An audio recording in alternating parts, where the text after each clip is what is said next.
doesn't mean they're not out to get you.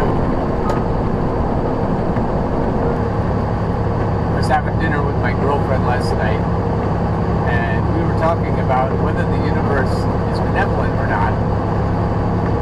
And she said there's no way to justify the horrible things that have happened to her in her lifetime. And she said to me that it doesn't work together for good. The bad things that happen, especially when things happen to children or any other innocents,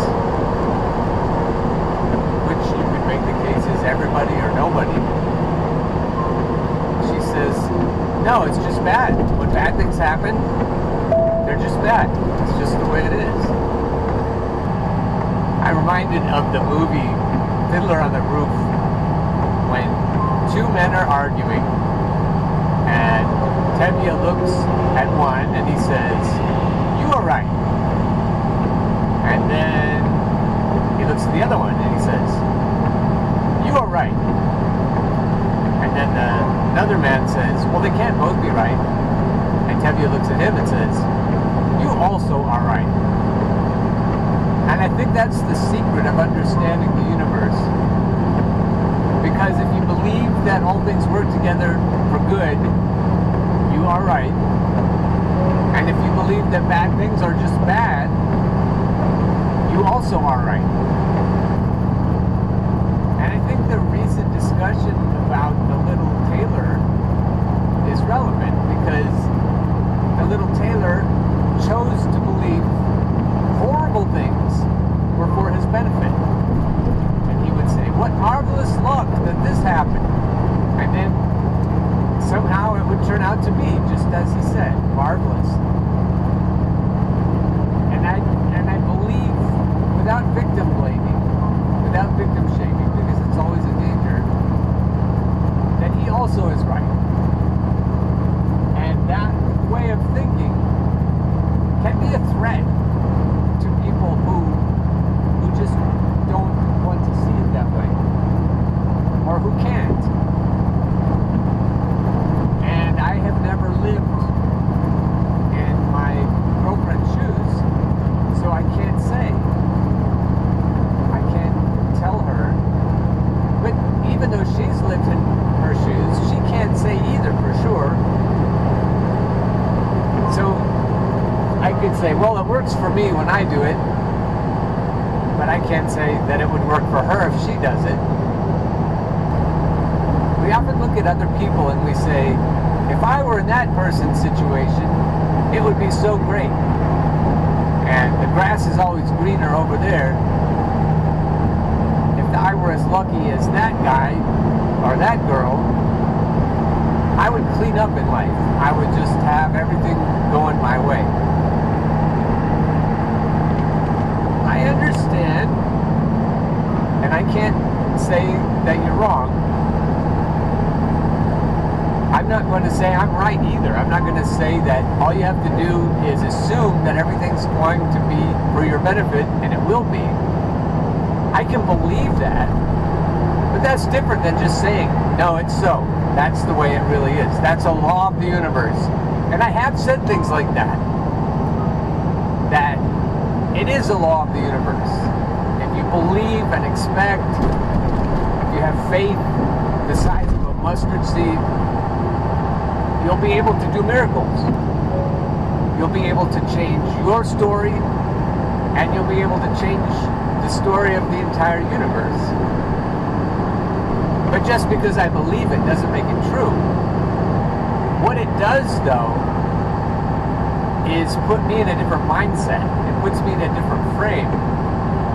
And it changes my reality. And there's no arguing with that. If it works in terms of making me think differently, making me believe differently, making me feel more optimistic and hopeful, it's pretty easy to take another step and say, well, if you're in that mindset, if you feel that way, things are more likely to work out in your favor. I don't know anyone who just completely shut that down and say, nope, it is what it is. I don't think it is what it is a helpful life philosophy. I don't think it works the best. But if you believe it's true, I think it becomes true. Now I'm dancing along on the knife's edge here, and there's not much room. And I admit it's difficult to have it both ways. Once you start encouraging people and telling them, according to the laws of the universe, they are going to get what they expect from the universe, then you really easily can step into victim blaming or victim shaming. And that doesn't work out very well for anybody. It's bad karma. So I'm trying to avoid that, and I hope I am. Now, how does that fit in with the idea that there's a cabal in my head and a conspiracy to harm me? And again, that isn't, even though it's on the face of it batshit crazy, it isn't that hard to step over into believing that when you look at how the world works. There is a cabal, and it's not a conspiracy theory, it's a conspiracy fact, that brings money into the hands of a few people from the productivity of the masses of people. The world over, that's how it works. So it isn't that big of a stretch, if you're at all spiritual, to think that that cabal exists above. As above, so below. If things are unfair here, from the top down, there's no point in believing that there's a benevolent force up above that's going to just fix everything, that's just going to wave the magic wand. I mean, and this goes against what I was saying earlier about everything working together for good, except that I don't believe the cabal that's down here, that's visible, researchable, is different from the one up above our heads. I believe the spiritual cabal is evil and intends harm for us, just like the nemesis in the Little Taylor story, and in every good story, almost every good story. There are a few good stories without nemesis, but I digress. But in stories where there are nemesis, it still always works together for good for the hero. And the hero has a certain attitude in most stories that is optimistic, does expect things to be good, does expect to win the day and save the damsel or the prince or whoever needs saving and get half the kingdom and all that. We believe that there are nemeses, but even so, the hero comes through. Now the idea that we can all be a hero, that's another idea. And that's where we're stepping on that knife's edge again. But if, like in every good story, our story has nemesis, and I can show you the physical ones, even if I can't show you the metaphysical ones, they're real. George Carlin said it. You have owners. They own you. Look at their response to COVID. They don't give a fuck about you. They don't care about you at all, at all, at all. And that's a direct quote from George. They don't give a fuck about you. That's a fact, Jack. Now, you can thrive anyway, even without fixing the system, even without fixing the politics. I was explaining to one of my truck driver friends the other day that education is supposed to do what George Carlin said it is, which is to produce obedient workers. But it isn't just education. I argue that it's the media, that's pretty obvious. And I argue that it's the movie industry. I argue that it's politics, that it's government. But I also argue, and this goes down sideways with a lot of my fellow truck drivers, that religion also is a part of that big machine that the wealthy use to control us. And it isn't a big step, it isn't a big leap of faith to see that.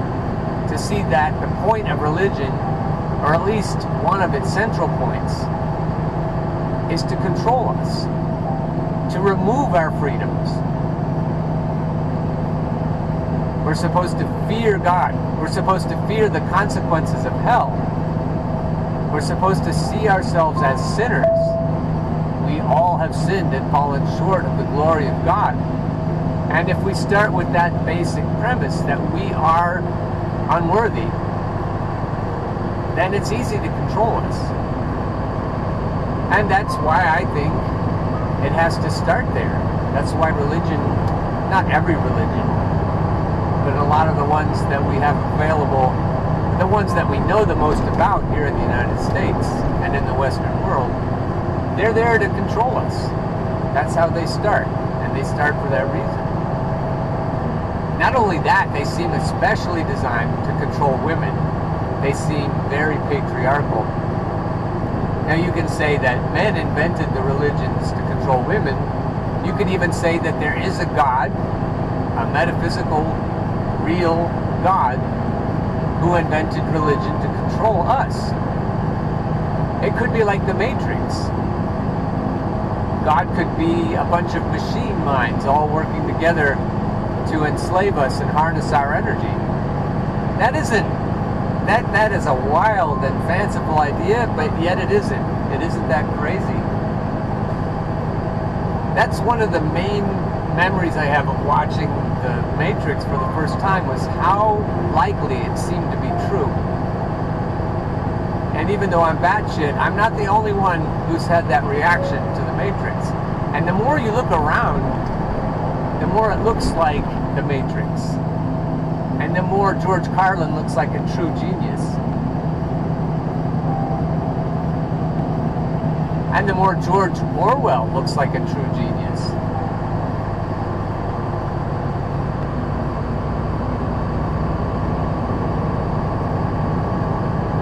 C.S. Lewis also was looking at it when he wrote the Space Trilogy, especially the third book called That Hideous Strength.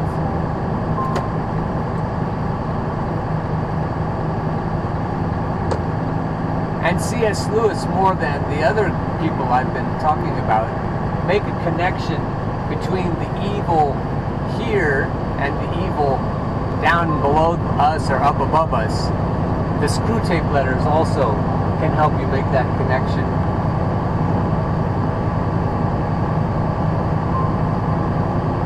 In C.S. Lewis's world, there are diabolical metaphysical forces that are trying to harm us. And you see that all through the Space Trilogy.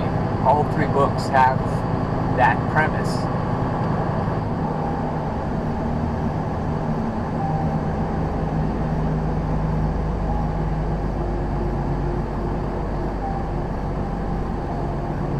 So for the sake of discussion, let's think about it and say, yes, there is a cabal of metaphysical entities that are trying to harm us.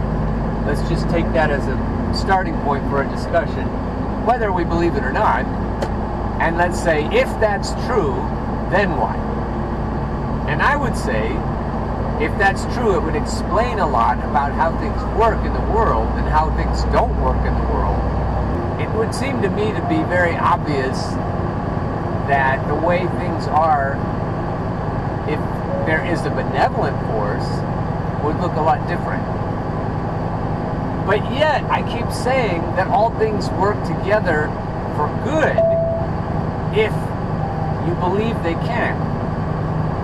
And so that would take the metaphysical, diabolical entities and make them less powerful than the overall intentions of the universe, which is to help those who help themselves.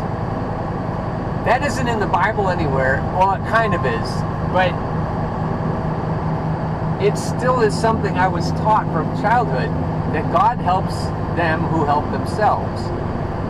And that, if you look at it from the huge perspective of the universe of universes, I do think you can make the case that that's the truth. That if you make up your mind to be benefited by the universe will go along with you. I also believe that we are eternal, and whatever makes us us keeps going. And perhaps always has been here. I don't know about the beginning, but I believe that we will keep going.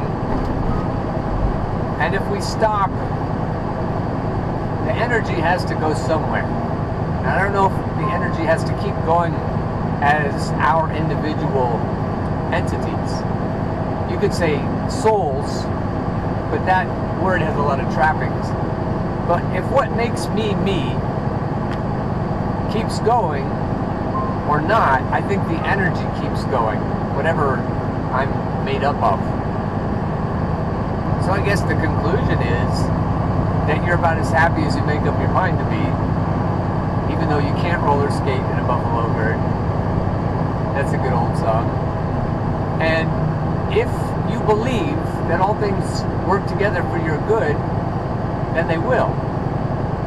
And again, that's dangerous. It can hurt people's feelings. But if it's true, it's true. And it's up to each of us to prove it or disprove it in our own lives. And I don't have any problem. I don't feel like arguing, or certainly not coercing or browbeating anybody. Like if I had students still, or my own children, or anybody who might look up to me, it's just because I'm old, and say, hey, what do you think about this? If they disagreed with me, I would say, okay, that's great. You also are right. And I wouldn't say it in a judgmental way, like, and you're going to make your own bed, and you're going to lie in it, and it's going to be all your fault. I'm just going to say, no, you also are right. I don't have any way to prove what I'm saying is true. Of course, you don't either, but that's fine. We'll just go along thinking what we want to think. In German, they say, die Gedanken sind frei. So, thoughts are free. You can think whatever you want. I can be purple, I can be hurtful, I can be anything you like. Another conclusion you could draw is that if the universe is going to work out in your favor, for your benefit, it's up to you to neutralize or eradicate all of your fears. If you believe it's possible, that will help. If you don't believe it's possible, I don't know that you can do it. But if it is possible, then that is what will do the trick. That is what will turn things around and turn you into a version of the little Taylor. Without fear, you're unstoppable, I think. Therefore, whether or not everything before has been true, if you can lose all the fear, your life will be drastically different from most people's. I was in a heavy rain this morning, and I saw a horrible accident on 78. And there was a tractor trailer jackknifed. The tractor part was jackknifed. And there was a car off to the side, and it was crumpled. It was still, the part where the driver would be was still intact, but everything was dark. Nobody was moving. And I got there just after it happened, and the emergency vehicles were coming. And I don't know that the car driver survived it. And I was thinking about the way the car drivers were acting as they were driving. And I'm not placing blame on anyone.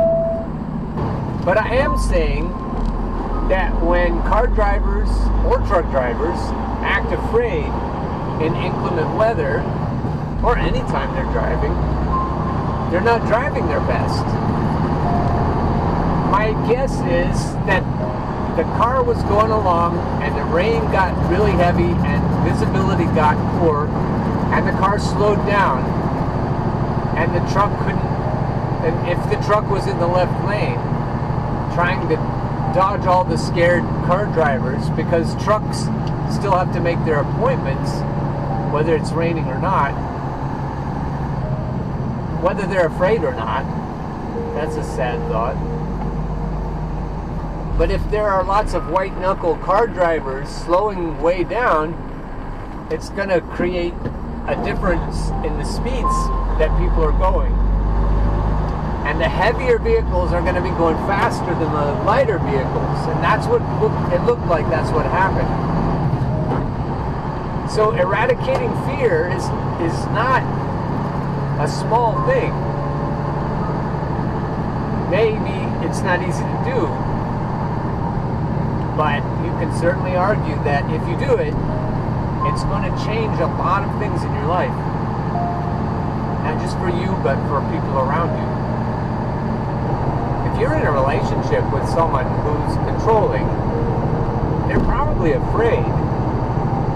And if they're in your family, if they're related to you, if they're your co-workers, if they're your boss, if they're your employees, and both of you are afraid, then the dynamic of that relationship is going to change drastically if you stop being afraid. In a relationship, a romantic relationship, you would, if both people are afraid, there are rules, there are parameters. You might say, you can't harm me like that. Or you might say, you can't neglect me like that. You might say, it has to be like this, or you're not meeting my needs. And then if the other person steps on that, then maybe you'll stop being with that person. But if you are not afraid, it doesn't have much consequence if they neglect you or abuse you even. Like a 3-year-old with their puny little fists trying to hit you. You're like holding their back with their head and they can't even reach you. And that's gonna get tiresome for them. You don't even have to walk away from them. There isn't even any reason to, because they're not going to have any effect on you. They won't be able to control you or even to alter your mood. If you do find them annoying, you can just step back a little bit. But you don't have to make ultimatums, and you certainly don't have to bang on your high chair. You can just be chill. And that really bothers people if they're accustomed to controlling you. I was just thinking that might affect the way I operate in traffic. When people anticipate the speed limit change and they come up around you while you're still going the speed limit, the old one, and then they pull in front of you and then go slower than you're about to go, and then you have to pass them again. And if you're not afraid of anything, you're not really annoyed by anything. You're just like, whatever, okay, maybe I'll just slow down and go with the speed you're going. I get paid by the hour, whatever. So I just now, as I was saying that, I just decreased my speed a couple miles an hour. And whatever, right? Whatever. Not much matters, not much can ruffle your feathers when you're not afraid. And it's funny, the conspiracy that wants to prove it, they'll send 3 or 4 people in between and see if they can get you to slow down a few more miles per hour, just to see if it's real. And that could work together for your good, because then you can prove it. You can say, well, no, I'm chill. I really don't care. What matters in this life? Not a hell of a lot. And if you can't do that, if you can't adopt that opposition, at the root of it, it's fear.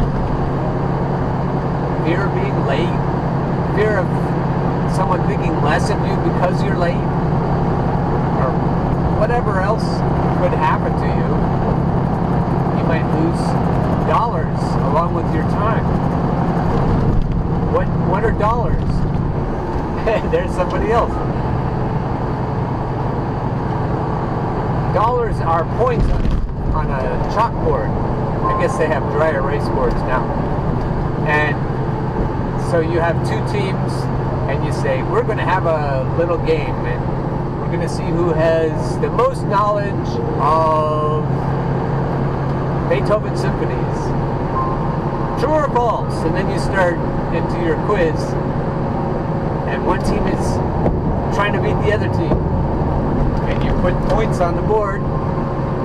At the end of class, they know you're going to erase all the points.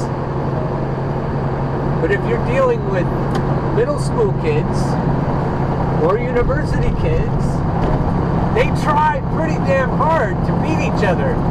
They work hard for those points. And that's all dollars are.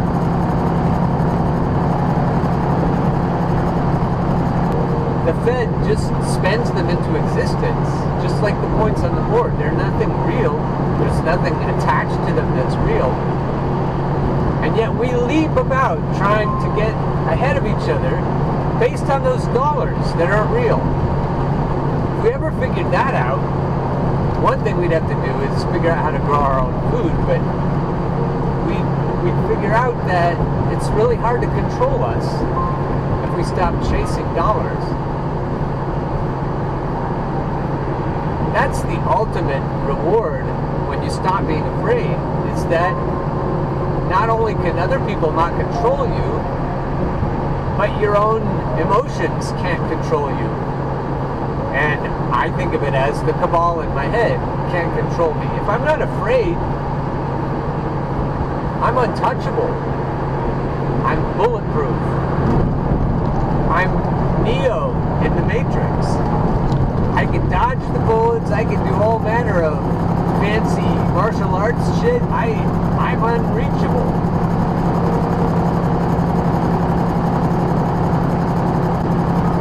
I don't even have to download the instruction manual for a helicopter. I just don't care. If I'm not afraid, there's just nothing I can't do. So other planets and galaxies, that's not the final frontier. Our own mind, learning how not to be afraid, that's probably the final frontier. When we get there, then the curtain comes back and we can see what it really is, and we'll say, oh, that was the point. It wasn't to make dollars. It wasn't to conquer outer space or each other. The whole point was to learn not to be afraid. Okay, now what will we do?